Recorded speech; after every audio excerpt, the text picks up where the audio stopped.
परिवहन मंत्री प्रताप सरनाईक ने खोपोली बस स्टेशन का निरीक्षण किया।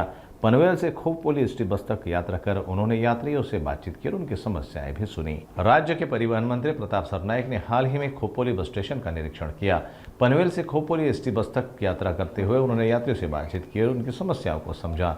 इस दौरान सरनाईक ने यात्रियों की मूलभूत आवश्यकताओं के बारे में जानकारी प्राप्त की। यात्रियों ने अपने कई मुद्दों को उनके सामने रखा, जिनमें प्रमुख समस्याएं शामिल है। सरनाईक ने इन समस्याओं पर ध्यान दिया और कहा कि इन सुविधाओं को मुहैया कराना उनकी प्राथमिक जिम्मेदारी है। साथ ही उन्होंने इस निरीक्षण और प्रक्रिया से यात्रियों को आश्वासन दिया कि भविष्य में खोपोली बस स्टैंड की सुविधाओं में अधिक सुधार किया जाएगा।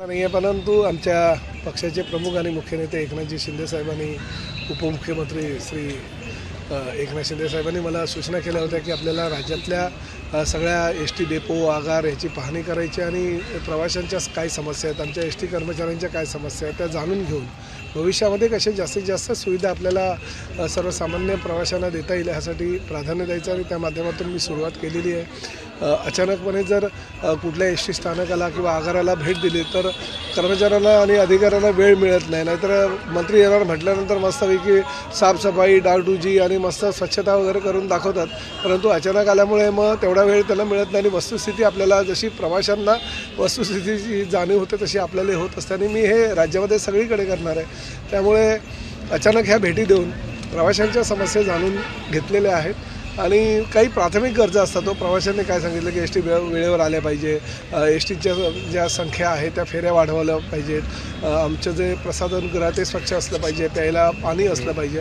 ह्या प्राथमिक गरजा आहे आणि त्या पुरवणं हे आपलं कर्तव्य आहे। त्यामुळे त्या सुविधा काही लोकांनी असं आम्हाला सांगितलेलं नाही की मस्त अद्ययावत अशा एसी गारेगार बस पाहिजेत, आम्हाला जर 5-5 मिनिटाला त्या बसेस सुटल्या पाहिजे वगैरे अशा काहीही मागण्या नाही आहेत। सर्वसामान्य महाराष्ट्रातील जो प्रवासी आहे त्या सुज्ञ गेल्या अनेक वर्षापासून म्हणजे 1940 पासून चालू झालेली आपली ही एसटीची सेवा आहे, त्यामुळे त्याचा लाभ लोक घेत आहेत। काही त्रुटी त्यामध्ये आहेत हे मात्र नक्की।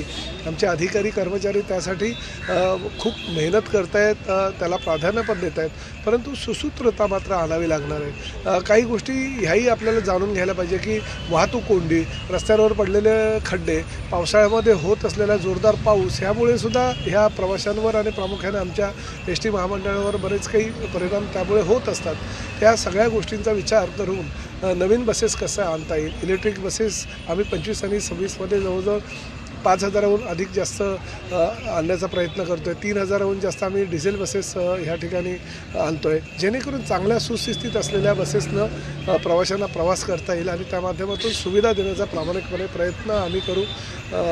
लोकांचं जे म्हणणं आहे ते लक्षात घेण्यासाठी मी आज ही सुरुवात केली होती आणि आम्हीसुद्धा लहानपणी एसटीतच प्रवास करायचो, म्हणजे आता ठीक आहे आता मोठे झालो, मोठमोठ्या गाड्या आमच्याकडे आता आलेल्या आहेत, ती वस्तुस्थिती आहे, परंतु जुने दिवस मात्र आम्ही काही विसरलेलो नाही। त्यामुळे ह्या सगळ्या गोष्टींचा विचार करून भविष्यामध्ये हे आमचं जे खातं आहे ते कसं पुढे नेता येईल, आमच्या अधिकाऱ्यांना कर्मचाऱ्यांना विश्वासात घेऊन प्रवाशांना सुविधा देण्याचा प्रामाणिकपणे प्रयत्न मी करेल आणि मुख्यमंत्री म्हणून आमचे देवेंद्र फडणवीस, अजितदादा पवार आणि एकनाथ शिंदे साहेबांचं हे सरकार जे आहे महायुतीचं सरकार आहे, अतिशय चांगल्या प्रकारचं सुविधा प्रवाशांना मात्र नक्कीच देईल।